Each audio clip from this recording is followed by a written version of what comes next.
Hi students, welcome to Emmanuel Modi September 2020 class 7 chapter 7। कल तक हमने एक्सरसाइज 7.2 के क्वेश्चन नंबर 6 तक किया था। 7 वाला मैंने आपको होमवर्क करने के लिए दिया था। कुछ बच्चों ने कर लिया होगा, बहुत अच्छी बात है, वेरी गुड।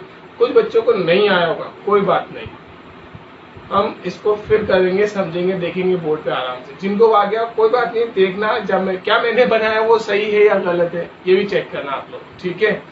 तो लेट्स सी, उसने कहा था पहला क्वेश्चन था आपका कि एक स्क्वायर पेपर पे आपको दो ट्राइंगल्स बनाने हैं, ऐसे कि दोनों ट्राइंगल्स का एरिया इक्वल है और वो कॉन्ग्रुएंट है। अभी कैसे बनेंगे देखो, मैंने कोशिश की है यहाँ पे स्क्वायर पेपर बनाने की। आप लोग ग्राफ पेपर ले लीजिएगा, उसमें बहुत आसानी से आपका काम हो जाएगा, ठीक है। मैंने बना दिया है यहाँ पे। अब इधर में है ना, ब्लैक से मैंने इधर बनाया है ग्राफ पेपर, तो मैं ग्रीन से फिगर बनाने जा रहा हूँ।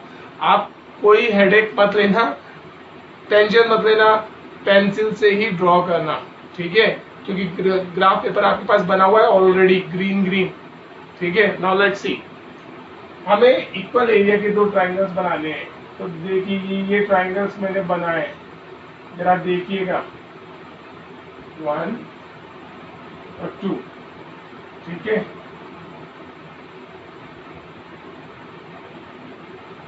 देखो इसमें कितने ब्लॉक्स हैं, 1 2, आधा आधा 3 एंड आधा आधा हाफ हाफ 4, 4 ब्लॉक्स हैं। इसमें कितने ब्लॉक हैं, 1 2, हाफ हाफ 3, हाफ हाफ 4, यानी एरिया तो इनका इक्वल है। अब साइड्स की बात करें तो साइड में देखो इसमें कितने ब्लॉक्स आ रहे हैं, 1 2 3 4, 1 2 3 4। इसमें कितने ब्लॉक्स आ रहे हैं, 1 2 1 2। इधर कितने हैं, 1 2 1 2।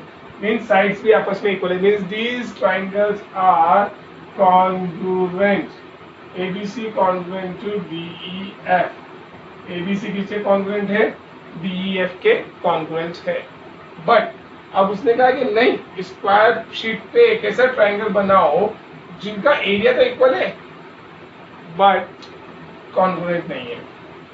लेट्स सी, देखिए बेटा, मैंने इसमें यहाँ से ये ब्लॉक ये लिया है, तो ब्लॉक से थोड़ा सा ऊपर लिया है, 1 ब्लॉक 2 ब्लॉक, उससे थोड़ा सा ऊपर, और वहां से फिर मैं एक्सटेंड करता हुआ, बिल्कुल क्रॉस करता हुआ ऐसे सीधा सीधा यहाँ लाऊंगा, ओके। थोड़ा आगे तक, यहाँ तक आएगा ये, और एक दूसरा बनाऊंगा जिसमें 2 ब्लॉक्स काउंट होंगे। नाउ एरिया की बात की जाए तो इस ब्लॉक को और इस ब्लॉक को मिलाऊंगा तो ये पूरा 1 ब्लॉक बनेगा। 1 block 2 block 3 block 4 4 and half. इधर देखिए 1 2, इसको और इसको मिलाएंगे तो 3 और 4 और 4 एंड हाफ ब्लॉक्स आ जाएगा इसमें। How, let's see, wait. ऐसे कि देखो 1 2 3 ब्लॉक्स, ये और ये मिला के तो 3 ब्लॉक्स पूरा आ जाएगा, और ये मिला के 1 2 3, ये और ये मिला के 4, और ये 4 एंड हाफ, इन दोनों मिला के 4 एंड हाफ। सिमिलरली ये तो एरिया तो इक्वल है, लेकिन इनकी साइड्स आपस में इक्वल नहीं है। तो ये PQR और XYZ, ये दोनों ट्राइंगल्स कॉन्ग्रुएंट नहीं है, जबकि ये दोनों ट्राइंगल्स कॉन्ग्रुएंट हैं। तो ये बन गया आपकी फिगर्स, ओके बेटा।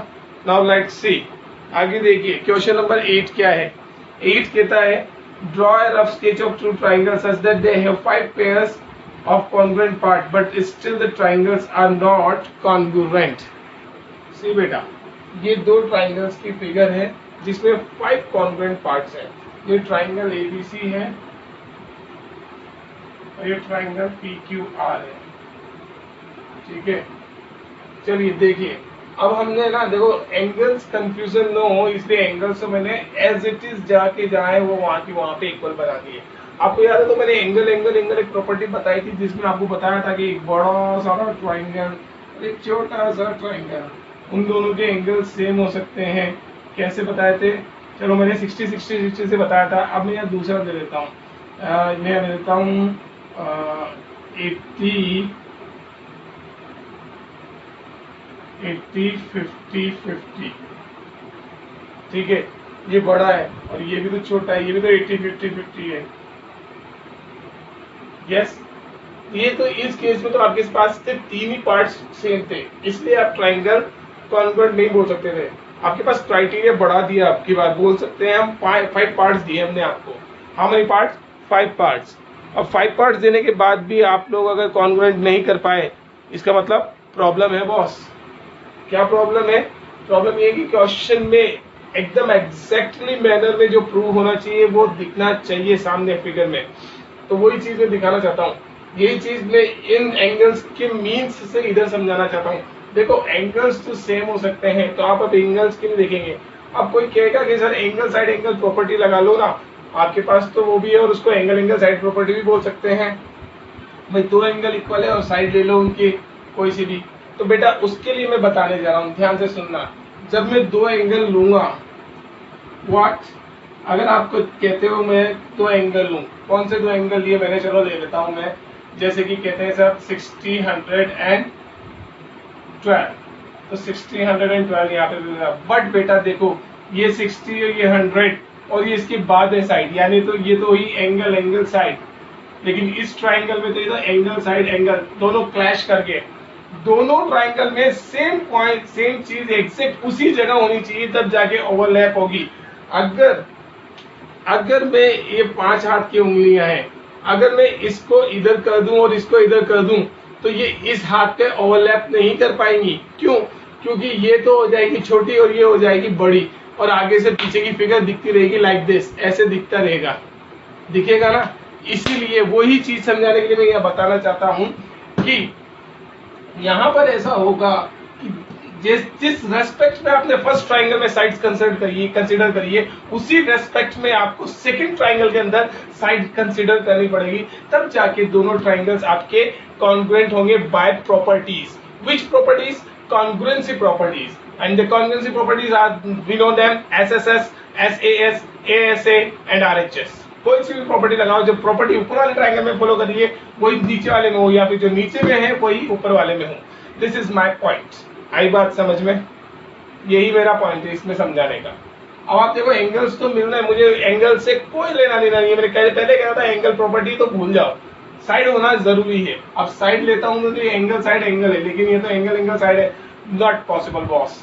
दूसरा ले 100 और 120 वाला, 100 और 20 वाला, उसमें 18 आ रही है, 12 आ रही है, पॉसिबल नहीं। इस तरह हमने देखा कि ट्राइंगल, दोनों ट्राइंगल में 5 पार्ट सेम है, बट ट्राइंगल्स कॉन्ग्रुएंट नहीं है। इसलिए ये क्वेश्चन थोड़ा अच्छा था, समझने के हिसाब से एकदम टॉप लेवल क्वेश्चन है बॉस। मजा आ जाएगा इस क्वेश्चन को देख के। जिसने क्वेश्चन समझ लिया, कॉन्ग्रुएंसी उसके दिमाग में पूरी क्लियर है। और जिसने क्वेश्चन समझने में थोड़ी बहुत कमी रखती हो, तो इसको रिवर्स करके देखना। मैंने बहुत अच्छी तरह से इसको समझाने की कोशिश करी है।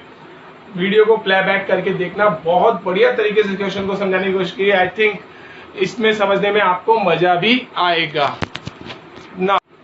अब मैं आपको आगे का समझा रहा हूं। देखिए बेटा, क्वेश्चन नंबर 9 क्या कहता है? 9 कहता है if triangle ABC and triangle PQR to be congruent. अगर ट्राइंगल एबीसी और ट्राइंगल पीक्यूआर को कॉन्ग्रुएंट रहा है, name one more additional pair of corresponding parts do you see in the criteria. अब इसमें एक और चीज आप बताओ जिससे आपको कॉरस्पॉन्डिंग पार्ट को इक्वल होना चाहिए। देखने से साफ पता लग रहा है, अब मेरा ये वाली कंसेप्ट समझाने के बाद देखने से साफ पता लग रहा है, क्या पता लग रहा है कि आपको इसमें किस चीज की रिक्वायरमेंट होगी। देखिए जरा बोर्ड पे देखना, ये ट्राइंगल है, 90 डिग्री है, ये एंगल है, और ये किसके इक्वल है?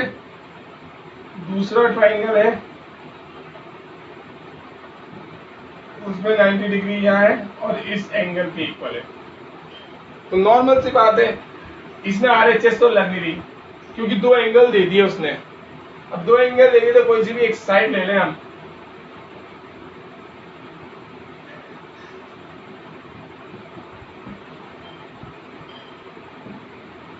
और बेटर यही होगा कि दोनों एंगल के बीच की साइड ले लो, जिससे क्या होगा, एंगल साइड एंगल प्रॉपर्टी लग जाएगी।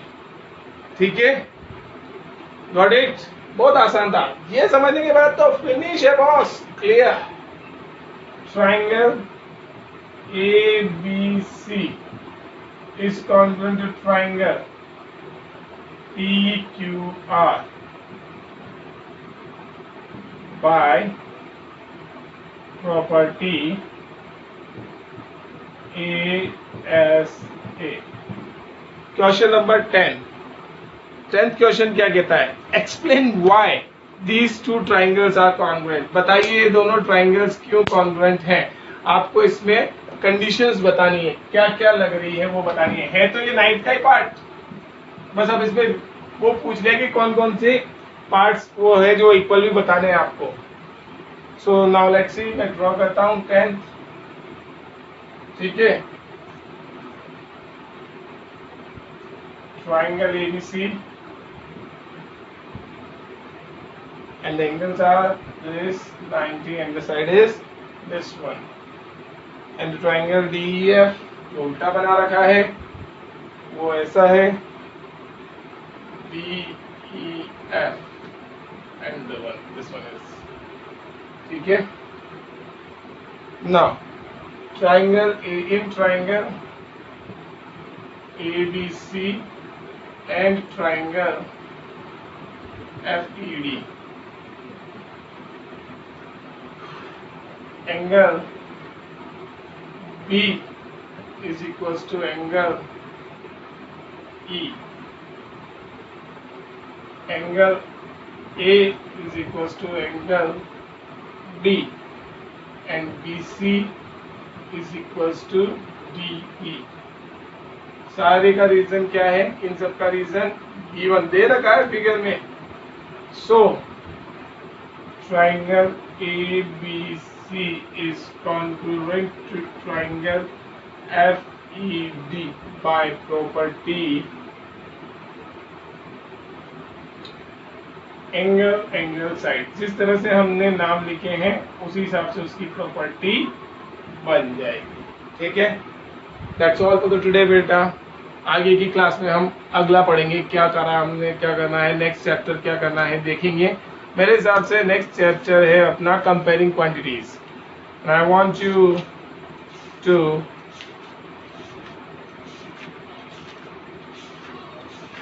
Learn something about percentage. कुछ परसेंटेज के बारे में आप लोगों को नॉलेज ले लो। ये क्या है, नेक्स्ट चैप्टर के लिए काम आएगी। ये नॉलेज आपको कहाँ से मिलेगी?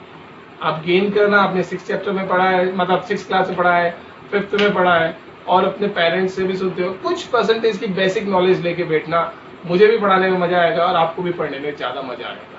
ठीक है, तो that's all for today. We will start next chapter next time. अभी तो मैं इसको रिवाइज करूंगा, तो नेक्स्ट चैप्टर बाद में शुरू करेंगे हम। Okay, thank you for this.